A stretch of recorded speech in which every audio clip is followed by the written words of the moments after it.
第世界上有名嘅城市呢，都会记到铁皮嘅铁票。你像巴黎有埃菲尔铁塔，纽约有自由神像，汉家也在通往自由和财富嘅金门大桥，就会来到旧金山停车来看嘅地方。桥旁有东道嘅移民，再到也在金山来夜景做梦。故作多元嘅移民色彩，让也在城市变作丰富又有包容力。今日就天天台湾来去拜访乡亲，感受旧金山嘅魅力。 美国唔但将喺世界种出嘅太阳路，咪系自由国家嘅代表，因为是喺全球上嘅自由、前对美国梦嘅体现者。其中本人讲系西海岸门户，然后全美国亲江城市嘅旧金山，8年来汉卡上到同多移民都也上进落档，其多元丰富嘅生命力，本来对亚洲城市充满期待和想象。跳下马就要先到联合广场，然后乡亲见面咯。 Hello， 嘿，还在不你等干一句哇，今日天是冬好呢。冬夜的。冬夜的。冬夜。哦，你看韩国来，知道那个 Union Square 呀，对不对啊？才真跟东岛，还有沿路哈，看到东岛跟观光哈。这边就是旧金山最热闹的地方。算是这个旧金山跟市中心嘛，中心点。对。 所以这边这一区的话，以中心点来讲，这边算是什么叫 Tiki 嘛，就是商业中心，大家上班都挤进来。这边比较算是观光区，那上班的话是前面一点点，前面一点点是一个金融区 financial。要特别给司机按都给查诶，跟你去咖啡市场老板。上班的时候不开进来，市区交通比较混乱一点点，然后加上旧金山是在丘陵上面，它上坡下坡蛮多的，就是比较不好开。那你像在这边，如果说它以观光区又按东你。 漏来呀，对不对？这边的停车费会不会是非常贵？因为我好像有听说，那个数字会高得很吓人。那这边1个小时3块钱、5块钱都有。那有时候一天停下来30-40块跑不掉。那甚至有一些观光饭店，这边有时候一个晚上要60块都有，甚至没有上限。真係當歸呢？當歸。咁今日輕藝來到舊金山嘅體驗。 应该就像单眼后后应是没有问题，我们先去坐那个这里最有名的叮当车 （cable car）。叮当车。对。喺啲冬天新年嘅小宴，喺苗栗山茶客家人，此时啲台北太极旗是做个记者，让民俗辨识，为到好平面设计到美国来留学。平常请好行遍旧金山泰西街路，亲身发地路嘅灵感创意，天天旅行嘅脚步，对传统交通工具。 开始认识旧金山。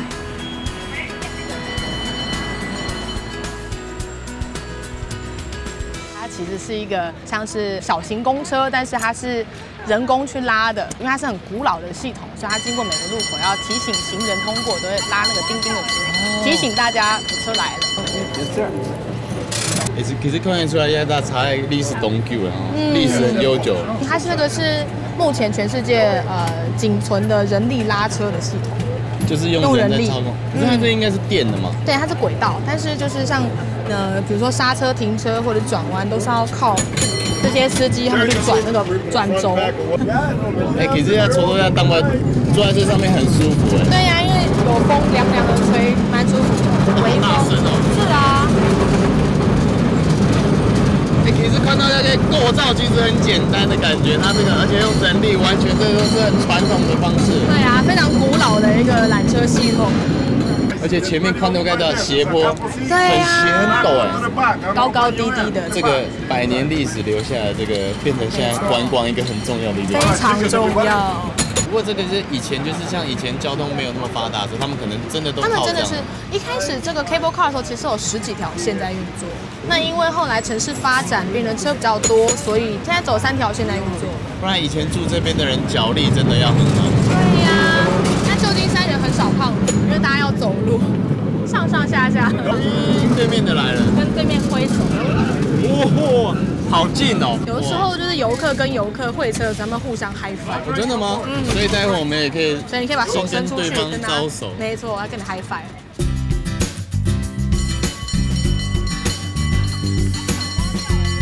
出的金文泰桥，有144年历史的叮叮菜，还卡是沙沙都地的菜体代表。虽然是上海废铁，不过伫冬天居民发起保存下，也下嘅旧金山总唔得缺少嘅风景。虽然一种单程的车票就要7间元美金，不过天电铁路伫市区盘山过瘾，旧金山嘅大闸街路都做得大部分人无穷用嘅讲起。是啊，刚刚走开叮叮车的时间，应该知道旧金山在上市等于冻江，然后冻到给晒出来，你每次都要被天气冻疏松。就是我现在慢慢开始要好好认识旧金山，我对这第一印象还不错哎。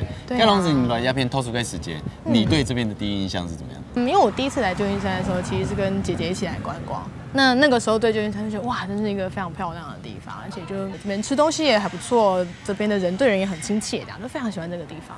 那后来因为申请上这里的学校来这里念书的时候，就怀着一个非常开心的态度，因为就觉得哇，我要到我喜欢的城市念书了。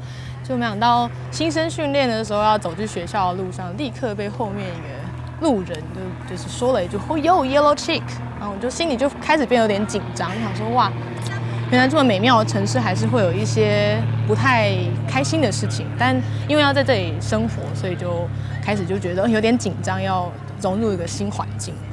你知道来鸦片告跟来这边工作或者是读书该种心情跟完全不一样，真的不太一样。一开始还是会有一点文化上的冲击，包含上课老师的上课的态度啊，或者是跟你应对进退的方法，都跟台湾真的非常不一样。那在这里的话，就必须要非常勇于帮自己说话，或者是勇于发表意见，让大家知道这个学生就是有一些不同的想法，那才会学到更多的东西。不过你盖龙时你有没有现在来鸦片读书？我在台湾是念新闻系，那因为做报版编辑，就开始觉得自己对美术设计的方面非常有兴趣，所以就过来这里念平面设计，那就留在这里。这边的平面设计对于台湾人来讲是比较会吸引大家，就是念设计的人都想来旧金山。的确是因为旧金山它是一个非常包容各种不同文化的地方，所以呢，就是对于在艺术方面啊，或者是人文方面，他们都是用非常开放的态度去面对。那当然，你就可以在这里看到更多大实体的作品。好像是要很多的天马行空，对不对？对啊，就是你可能要看到这个东西忽然有点灵感的时候，或者是有一些想法的时候，就要立刻把它实现出来。不过你来一片读书高校毕业嘞，就没转去台湾。对，因为毕业之后就是刚好先生在这边工作，那我们就跟着留下来了。元旦毕业过后就要转台湾的计划，要伫考教老老公影视过后，规下的转变。旧金山具体重视艺术创作，鼓励独特性，然后接受无穷用思考的开放环境。滚动好设计的两公婆，有嚟载体落档的想法。难得到旧金山做客，小燕讲爱带以前旧金山切推总的中国的素材。知道压行都压起啊，感觉无马穷用哎，慢慢的好像跟就是旧金山市中心的那种繁华的感觉不大一样，真的不太一样。这一区就是我们旧金山教会区 Mission， 那这一区呢一开始是拉丁美裔的移民，大部分他们先在这里发展，所以就是这边你可以看到比较多拉丁美洲。还有墨西哥的人的面孔，对，面孔会比较多是拉丁美洲啊这类的。那他们的工作都是相对来说就是美国人比较不愿意做的工作，比如说洗碗啊、园丁、劳力工作比较多，所以当然他们的薪资也相对来说没有这么高。所以这边就是你可以看到街景也会比较没有像是旧金山市区这么干净，你可以看到街边开始有一些铁窗了。其实美国人他们很不喜欢铁窗，他们会觉得自己好像被关在监狱里面。所以其实你到街边，如果看到有铁窗，开始有铁窗的时候，就会大概知道这里是比较危险一点的地方，要稍微注意一点点。其实我在路上好像也看到蛮多，就是像游龙欢拥哎，是，就游民会比较容易聚集在这边这样子。但你刚刚开始来到鸦片的时间，你会敢吗？一开始不敢来，搬到旧金山的时候是不太敢来这一区的，也是过了几年比较习惯这里的生活形态之后才会过来这里。跟你要被有被你偷过吗？我没有被偷过，但朋友有被抢过。那你像，如果你真的不小心被你抢嘞，被人家抢，是不是就是赶快去警察局报案？对，就赶快去警察局报案。但是最近加州又有通过一个4·7法案，现在加州人口越来越多了，警察局或者是法院已经开始渐渐的不够容纳一些小奸小恶的犯人这样，所以他们现在通过的那个法案是，假设你今天被偷或被抢，你涉嫌的那个失窃物的金额没有超过于950块美金的话，警察是可以不受理。安尼啊？那自认倒霉了，所以要收好。对人民来讲，没知道懂某包装，你敢不？对啊。不过你既然讲要特别起呗，虽然说很多拉丁美洲的人相对的对这种安全性来说可能比较有疑虑，那像在这边的话，它有没有其他什么比较有特色的一些文化？当然，就是因为拉丁美洲在这里生活比较久，所以其实拉丁美洲它本来就是一个很多元文化的状态，所以这边其实在路边会开始看到很多他们的涂鸦啦，当然他们的美食也是世界上非常知名的，所以这一区老市中心同金融区比起来，Mission区曾经係动了少、动乱，不过啥上到动到嘅路艺术家来也创作。1940年到1966年开始，中美洲战乱嘅墨西哥人。中美洲嘅人上菜来也抗命，除咗带来传统嘅拉丁美洲料理，有氛有空嘅热情，还有本人震撼嘅壁画艺术。这一区好不一样哦。对啊，这两边全部都是壁画。没错，这一区就是旧金山Mission 区这边很有名的就是专门在做画壁画的一条街，叫 Karen Alley。嗰陣其實啊，看到有沒有講單槍跟藝術創作，就對。對。大家嘅一個一個壁畫，它都有它特別的意思。对，它每个壁画都有一个主题，比如说它可能会跟现在美国的时事有关，或者是对一些社会议题会有一些不同的想法，那么会借由这个壁画来发表他们的感想。这个看过这个街道，有点像是一个那种人民发声的布告栏，没有用话语来告诉你，但是你从这些图案很清楚，你可以看到。没错，你可以从他的话语能感受到他就是很澎湃的生命力，还有包含他想说的一些话，通通都在画作里面。其实你要看到后面要的图画就很清楚哦。对。你看一看，就会美国一个总统。没错。但我下个马个意思，那一只小鸟是那个 Twitter， 就是现在的 social media。这幅壁画它其实就是在讲目前美国的现在的这个现象，就是川普总统呢，他会利用 Twitter 发布他的意见，那包含就是他反伊斯兰教，他对于种族上面或者是一些环境议题上面，他有一些他自己的看法。中间的这些民众，他们还是会利用他们自己自身的力量来对抗这些他们不太同意的意见。我们现在人民不是像你想的一样，我们有自己的看法。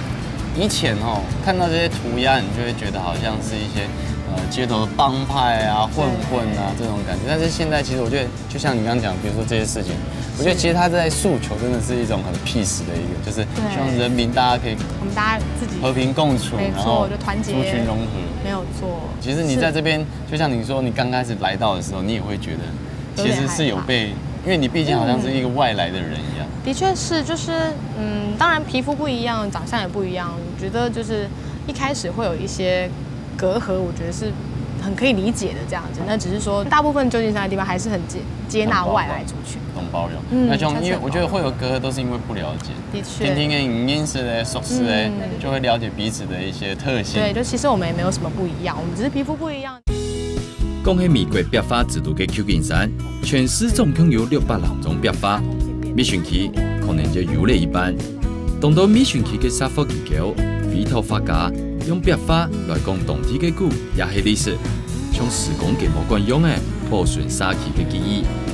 虽然遐位留印象地度嘅旧金山差同多，看唔到海，也看唔到山，不过对当地人来讲，遐位真系旧金山嘅灵魂所在。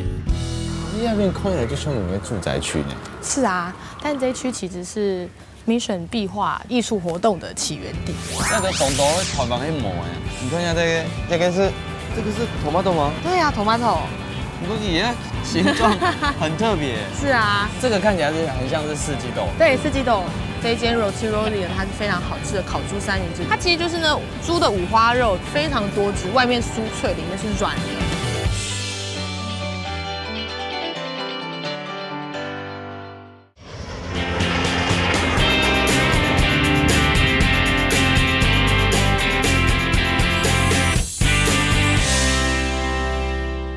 但这一区其实是 Mission 壁画艺术活动的起源地。其实很多艺术家呢，他们都是在这里先开始画壁画，之后才慢慢的把这个壁画的运动推广到整个 Mission 的其他地方。这边这一区的壁画区，大概就是他们开始有这个壁画运动，已经大概30几年前就开始了。Mission 这一区大部分人都是 Latino 的拉丁美裔的人住在这里，所以呢，其实这边很多壁画都在提倡要保存拉丁美洲的文化啊，尤其是这一幅非常有趣哦。这个艺术家他父亲他其实就是画壁画的，这个艺术家他就是从小住在这个街区 Mission 这个 Latino 的街区的，所以他其实就渐渐有感受到自己生活的区域已经有点不太一样了。这几年慢慢的开始，因为很多财团呢，他们就开始把自己的公司呢设置到旧金山来，就会渐渐的把整个社区变得比较富有。那原本在这边 local 的民众，他们就开始渐渐的无法负担这个生活费用了，所以他们就会慢慢的没有办法，被迫的必须要离开这个家园。所以这幅画有点就是在表达他对于现在这个状况的有点很伤心的一个感觉。比如说像左边就是拉丁美洲他们非常有名的一个亡灵节的传统，当他们在怀念自己逝去的亲人的时候，他们会在脸上画出骷髅头的表情。那变成是你看这幅画上面呢，它有很多金钱。现代外来的比较富有的公司，他们就把钱带进来这个地方，操控政府，变成政府呢就必须要因为这些财团进来这个城市，所以就要把这个城市改变成财团想要的样子。这其实像是我们原本刚来这里念书的时候，也是住在城里，因为就是离自己上课上班的地方比较近。但因为最近几年真的是房租涨太夸张了，所以我们也是不得不就是往城外搬。可是这个地下特别看到那种贫富差距是越来越大，对，贫富差距真的越来越大。变成有钱都黑的也给市中心。是啊，他辛苦给你的去看，就只能辛苦一点了。美国东都太常市当地嘅经历市神化嘅歌场，跳到发市中心，有钱人悄悄嘅办理笨蛋大数年嘅沙期。虽然讲大上市嘅犯罪率，不过戏太家嘅某老母帅。喺白等笨蛋移民晒晒出去，除了工业嘅中产阶级，一般人对失去生活无限改。不过理创无共用，国土咩无共用，应该去放一下心情，来去往市场啦。那边全部卖东都给水果呢。对啊，这个农产品都是在地小农种出来的。这边的摊贩呢，还有规定，一定要在距离旧金山90迈之内的农场才可以在这边贩卖。因为他就是要照顾这边当地的小农，就是等于是自产自销的。对，他们就是平常呢 weekday， 他们有时候就是会把他们自己当日就新鲜采收下来的东西呢，就很早很早就从他们农场运过来这边。那个东东会台湾去磨呀。你看下这个是 tomato 吗？对呀，tomato。不过也形状很特别。是啊，这个看起来是很像是四季豆。对，四季豆。这个呢，无色的呢。这应该也是四季豆，但就是颜色比较鲜艳一点，黑色的。因为你看里面皮是绿的。你看那个葡萄，看得懂姜。对呀，你可以试，这边都是可以试吃的。Hello。Hi。How are you? Thank you. 哇，你看那条这全部是葡萄。这边附近种葡萄好像也蛮有名。对。What's the difference between these three? Does the color sound different? There's the flavor is different. The texture is different. This is more crunchy. This is softer. That's pretty much most of the difference.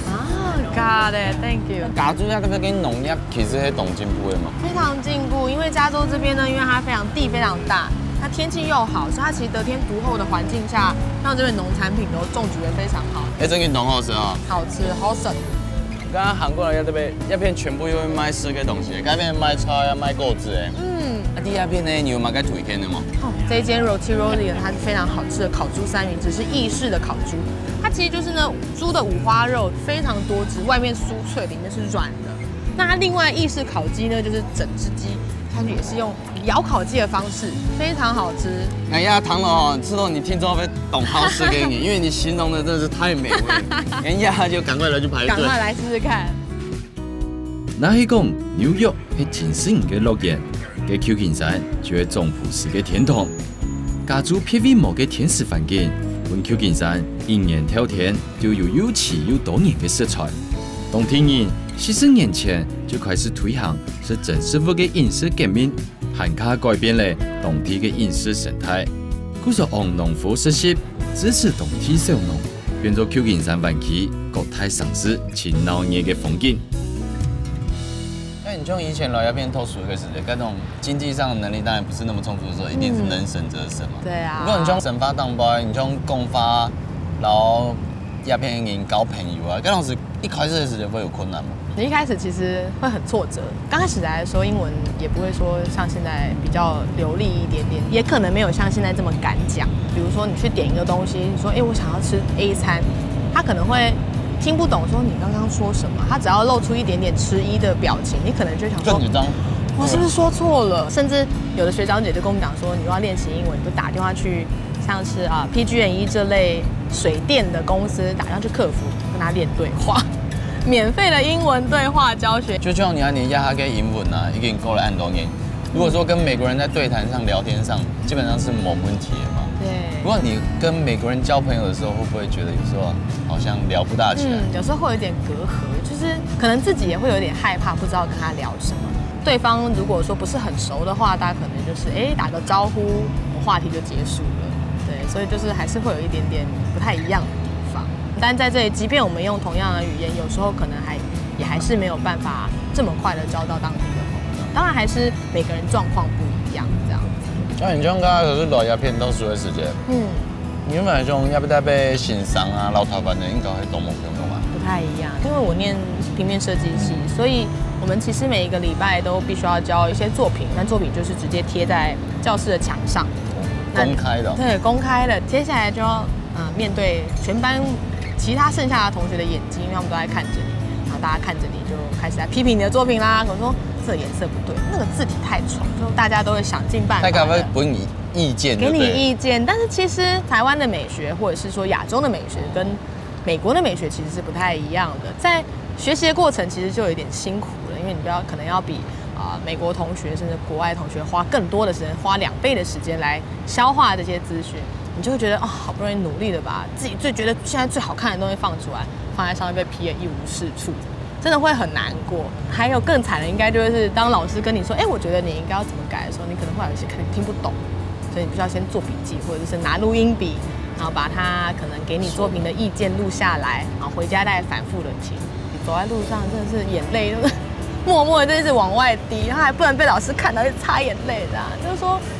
我到底为什么要来这里，花那么大一笔钱？然后原本觉得自己是追求梦想，现在想想还会觉得哇，那时候真的是就这样苦过来了。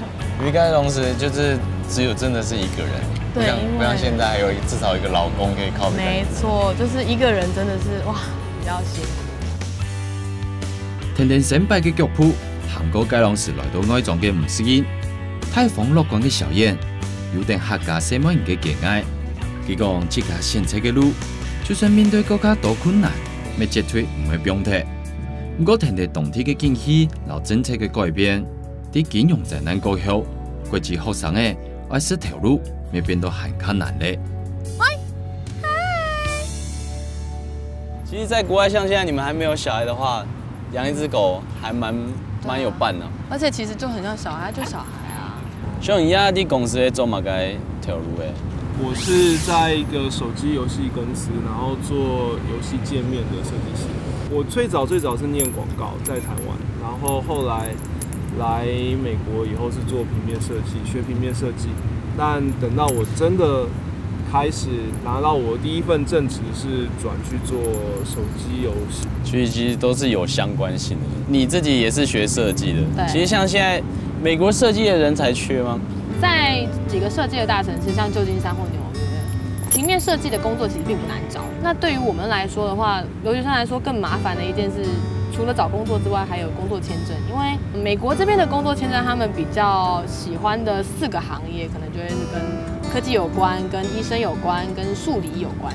平面设计系的话，就不是在这个高科技的类别里，他们会愿意给你工作签证的几率也会比较低。我们第1年的时候是可以拿10级签证，这1年是没有问题的。但是你要在这1年的时候就找到有工作的老板愿意帮你申请你的工作签证，那你才可以留下来工作。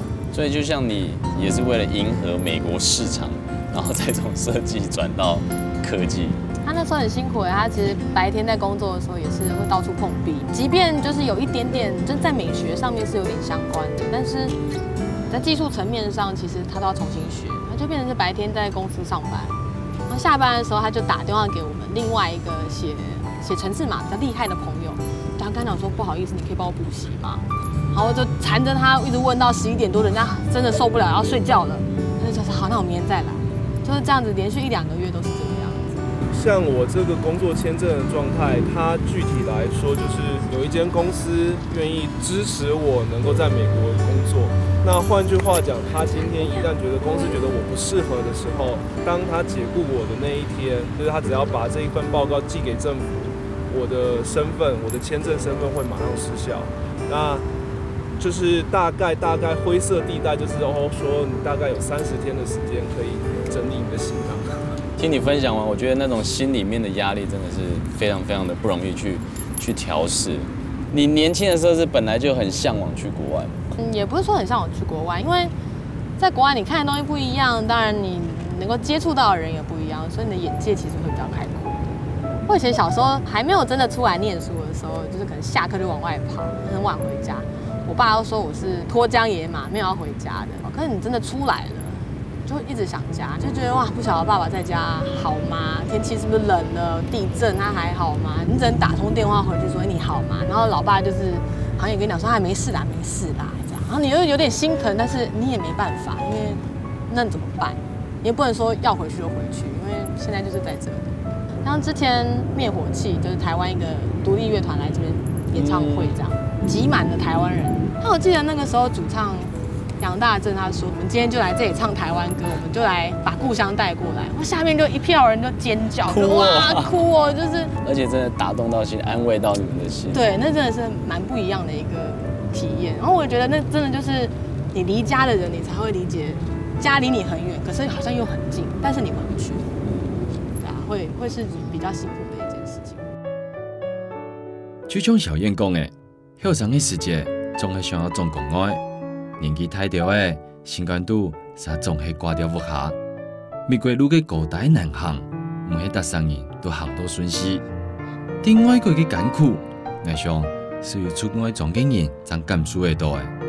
不過無論啲哪個所在，想法本身就無按改，咪需要勇氣。祝福小燕、老實人，一路相互扶持嘅外國人生。做得很加圓滿順利。離開小燕，接下來向下來去拜訪，係啲當地20人嘅鄉親，後生義泰國。Hello， 嗨，你好，你好，你好。哇，拍攝本嘅日頭按哪個地方等很久？今邊天氣唔會中好呢，10月剛好天氣很好。也係正熱的時候，對，今天也剛好。我們剛剛行過來看到一棟建築，很強誒。哎呀，市政府，舊金山的市政府，這一棟是1909左右的建築，更早以前的是那個大地震震壞了，它就在原址建這一棟。不過一開了有點像這種歐式建築的感覺。是啊，美國的建築其實都是從歐洲傳過來的。這個建築師其實是在 Berkeley 念完大學，然後再去歐洲念他的深造，然後帶歐洲的這種建築的傳統回來。我在剛到舊金山的時候，市政府其實是整個包起來在整修。現在看到這些金色的漆、拱頂的恢復，都是那時候在做的。然後很大的部分是做地震的加固，因為工程非常的浩大，所以市政府就是把整個工程分給很多小公司。那我們那時候我們的公司只負責一部分天花板的燈光配置。就是我做的工作，干每次都懂，蛮非常小的一个，非常小的一个事情。你做的参与整个这个市政厅嘅台湾的哦。对，中亚大概市政中心啊，我种看到东东做个婚纱了，有边翕相诶。主要的使用空间其实是一个表演厅，哇，是一个800人的剧院。现在大部分是音乐会、演唱会，他们会租这场地。鸦片室房间係以前工作人員休息的地方，哦，會變成辦公室。亞間就應該辦公室啊，對，一看就低。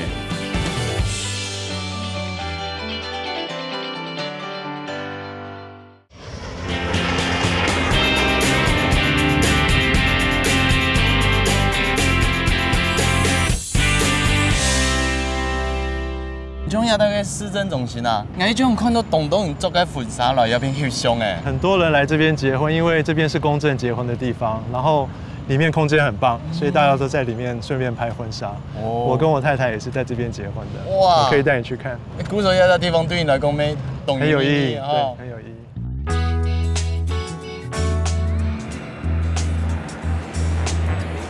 他松动到新年天数韩国嘅重台，感受几只空间嘅典雅。喺亲戚朋友嘅祝福下，見證佢哋簡單，不過有甜蜜真誠嘅承諾。希望達成嘅婚姻和愛情，就得像也當韓國風雨嘅百年建築樣嘅永久安好。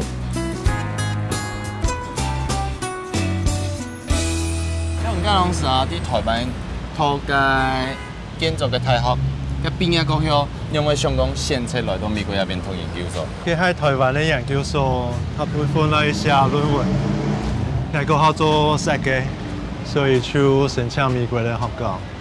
最先去飛上，因為去嗰邊都係拿到學位以後，工作一陣子，發現啊，美國好像東岸也看一點，西岸也看一點，所以就到舊金山來。咁你最近來到那邊讀書嘅時間？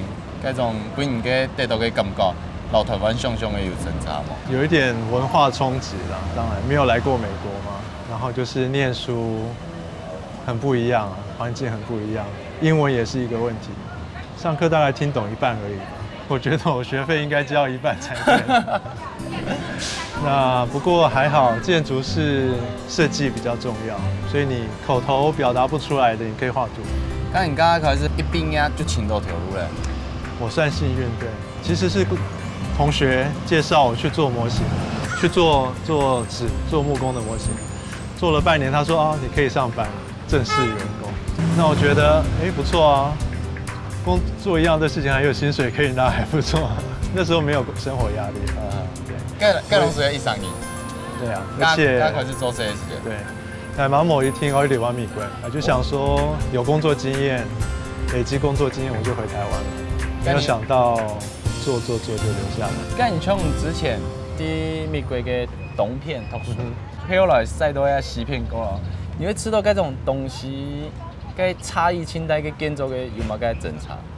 剛來的時候覺得有一點吃驚，說怎麼這邊的房子這麼簡單，因為都是木造的，東岸的比較磚造、石造、鐵造。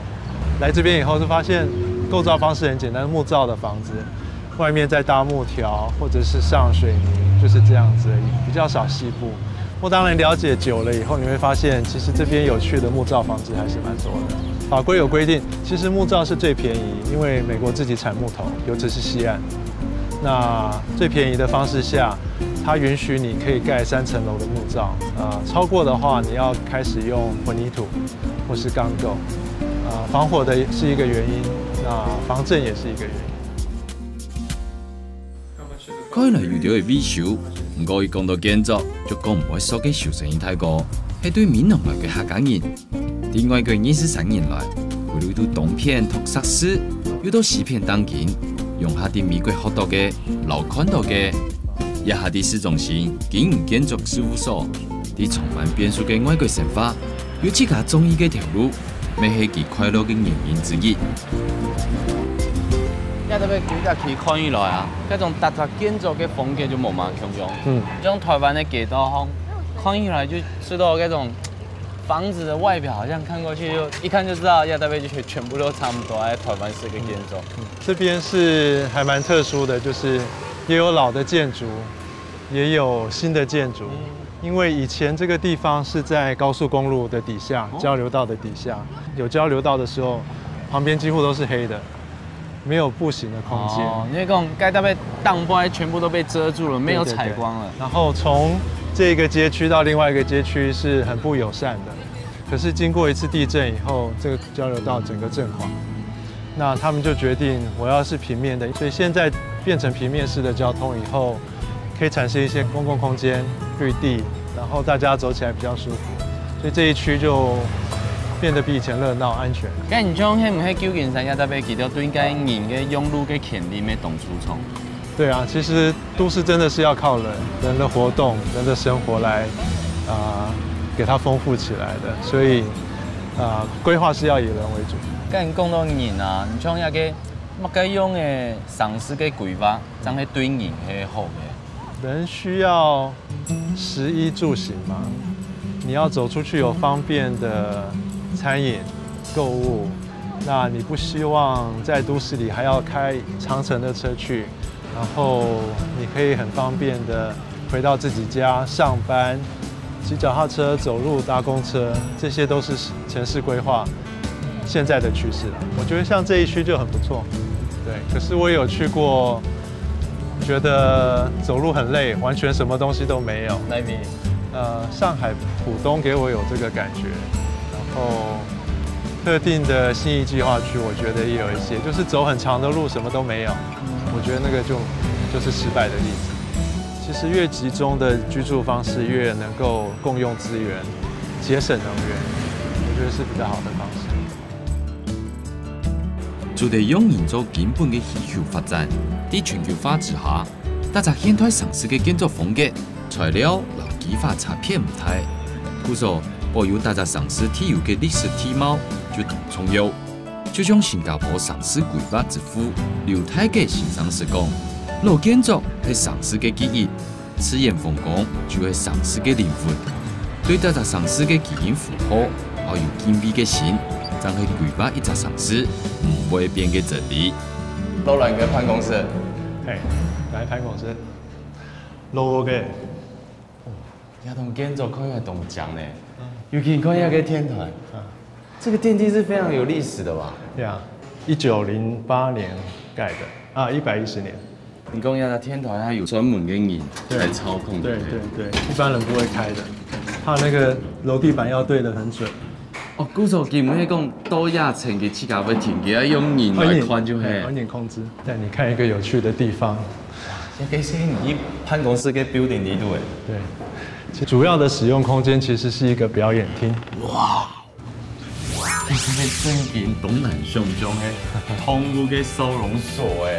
那你地圖感覺就是光線很亮，然後冇乜個密閉。哦，這個收容所也是我第一次做動物收容所。動物不應該住在鐵籠裡面，然後照明採光也不應該是很陰暗的，是應該是一個快樂的空間。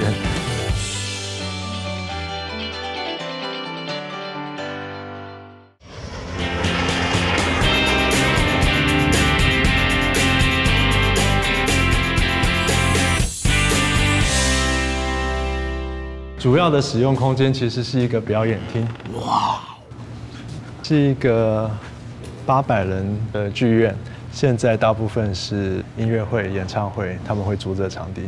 因為鴉片社房間係以前公眾人員休息的地方，會給變成辦公室。嗰時候佢要重新規劃咧，鴉片就係一個辦公室啊，對，一看就知，有關鴉片辦公室。Hey Mark. Good morning. Hello. This is Craig. Nice to meet you. Pleasure to meet you. He's the TV host. 嗰時候鴉片係你嘅同事。同事哦。哈佛年。So you look at like your dress or your hair， 就是很有那種 Chinese 的風格。哦。他是為什麼那麼喜歡這樣打扮？而且我看他手上還戴佛珠。I guess it's just a reflection of how I feel and my inner feeling. Just an expression on the outside, and trying to reinforce that. And, yeah. 还蛮发自内心，自然他就是有这种喜好。我们在一起同事5年，在我前一个公司。那 one day Mark get together with me and another coworker. He asked if we want to start an office together. 就開始。就開始。我我要揾我太太先。去搞開公司好嘛？你講好，就可以。因為其實啊，就算你喺台灣去開一間建築事務所，就懂困難嘞。第二片應該沒有懂得嘅難處要去突破的。Yeah， 主要最開始我們沒有帶什麼舊的客戶從我們舊的公司來，所以就是原來的朋友，我們2個互相的朋友或是朋友的朋友介紹給我們案子來做。我跟 Mark 都不是很會交際。就是去找案子或找客户的人，就我们比較內向一點。我還好是我們第一個沒有員工，不需要付薪水，就是我們2個。然後第2個我太太還好有收入，所以我收入少一点，它也可以 cover。其实好几年以后都是这样子，同样的状况，有时候会很忙，有时候比较 slow。我也蛮高兴的，有自己做，自己的想法比较能发挥，然后每天接触不一样的客户、基地、案子，是蛮好玩的。建筑就像一种点睛的艺术，要是一种巩固的方式，透过无穷样的设计，接触无穷样的案主，谈无穷样的需求，用上你的细事务所，撒充满了无限的能量。对细细嘅后天，各种面目都尝试嘅规划，然后脑实地图嘅各种想象落实，写下了一扎又一扎期待也意想突破嘅建筑故事。做雨棚的成个，特别震惊东南想象的动物的收容所诶，对地图的感觉就是光线很亮，然后还有一个就是某个密西哦。这个收容所是2003的时候设计跟盖的，也是我第一次做动物收容所，所以很多设计概念也是从我们的顾问公司学来的。动物不应该住在铁笼里面，然后照明采光也不应该是很阴暗的，是应该是一个快乐的空间。我们做了很多方案，请他们给我们意见。那其实还有很多需要协调的，除了动物的设计、建筑的设计以外，水电空调也很重要。每一个动物的空调都是独立的，它不会说从这一区排到那一区。不过我看到啊，其实你像给这个一个就是它的一个指示牌，跟都做的很贴近，就是说它还有做上这个像盲人的点字。对，这个无障碍设施是法规，尤其是商业公共建筑非常要求。字体的大小、颜色的反差，然后点字高度、门把的高度、插座的高度，这些都在审图，还有在验工程的时候需要查到。跟你刚老师在设计一个概念的时候，你有没有一个核心的一个宗旨，就是目标？当然，最大的概念就是说，我们是有一个很快乐的环境，大家进来就会有收养动物的冲动。然后动物跟我们人一样，他们有他们的动物权，他们应该是在一个快乐的环境里面共用一个生命。对。老现代汉体的办公室变做动物友善的收容环境。美国各地方政府为了保护动物的权益，建立了动物前的宠物收容所、老救助站，老收容的动物照一般家庭的方式来养，做到轻人性化的指引，也不能想到印度生强简体是讲，要看一下国家的文明长度，就看人样们对待动物。在这边看几个这种点缝地图啊，其实就好像我们一般人生活在家里会给他们的这些东西一样。顾总刚才当官没有下，我是女生，已经被结扎了，所以这边的猫基本的进来以后会被结扎。有一些流浪动物是不适合生活在家里或收容所，它也是结扎以后再野放回去，至少它不会再有下一代。不是扑杀的概念，就是说能够领养就领养，不行的话也放回去，可是要做结扎这个动作。因为我自家有学狗，我要动好狗嘅人。你像迄个我基本来到亚那边，我老人讲我想要学一条狗，你们用蛮问我，你们该条件然后嘛该。Well, we try to match the people to the dogs because, as you know, some dogs are more active than others. Some dogs may be better with children than other dogs. So we definitely try to encourage people and educate people on the breeds. You know, in this case, this is they're high energy. They have a lot of energy, so they need someone who understands that they're very active. 你像记得啊。其实狗都需要运动，就会讲你会不会做啊，做了做一样。但你像亚那边，对点缝地图点点嘛。那么有特殊的空间、房间，室内、室外的让狗运动。那你像就平常的你们可以推广用亚那边的动多的流浪动物啊，需要收养。We've had our foster program in place for several years. You know, we just train our volunteers. We 寄宿家庭，他们已经推广很久了。有一个很好的地方是，他们医疗、食物，他们都完全供应这些东西，所以你不用自己再准备这些。然后时间的限制也有从几个星期到几个月都可以。不过很像在台湾啊，之前有部电影叫《12夜》嘛，就是说它只有这个12个晚上可以等待着被领养，然后之后就会被安乐死。那在这边的情况 No time limit. There's really not any sort of time restriction. 没有时间的限制，甚至有超过6个月到8个月的。他们有一个名词是 no kill， 就是不扑杀的组织。那因为还是有很多意外受伤的，不可能动物都不会死。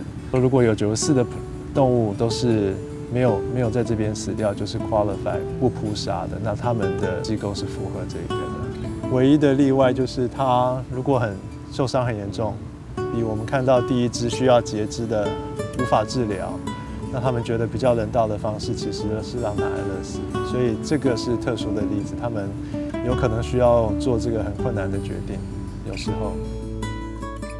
虽然各族嘅法律无嘛强用，不过系讲爱挑剔，也系苦头宠物，在美国是会面临重罪老丑陋嘅哦。家庭立法、教育、教育也着方式，也着原来要有效地讲待流浪动物嘅问题。向地2030年完全无流浪动物之路前进。接下来，天天生意哥到当地古迹客宴，见证新移民轻重要嘅世界。因为这个东南的，因为来看起到就是他们这些人现在筹备要带他给你，要正式宣誓是自己成为美国公民。对，很多人等这一天等很久。你叫人刚刚没有谈到，刚才我们有一只什么运动呢？他终于不用当外星人了。其实有可能讲，从小就第一片台，不过一直没拿到个身份。对，有一些他的父母是非法移民，他一直没有身份，就算是在这里长大，还是有可能随时会被驱离出境，也有这种可能。这种的心境比这些东北的哦。对啊，对他们来讲，我们自己的经验比较不一样，我们是工作然后留下来的，好像有一点顺理成章，可是其实不是每一个人都是这么平顺留下来。Canada, Italy. 审判嘅时间，唔但将代表安东年来美国梦嘅成真，你下定记到安东年嘅青春老电台，一张公民证，除咗係身份嘅代表，咩係歸屬，還加係當到欣賞美國夢嘅人，上嚟一生人，總算到來嘅安穩。第二時節，佢哋唔會過去外來人，是唔過啲美國嘅大兵，啥唔會停下來。下一禮拜，我繼續聽聽成一個嘅故事，來看無窮用人生嘅美國夢。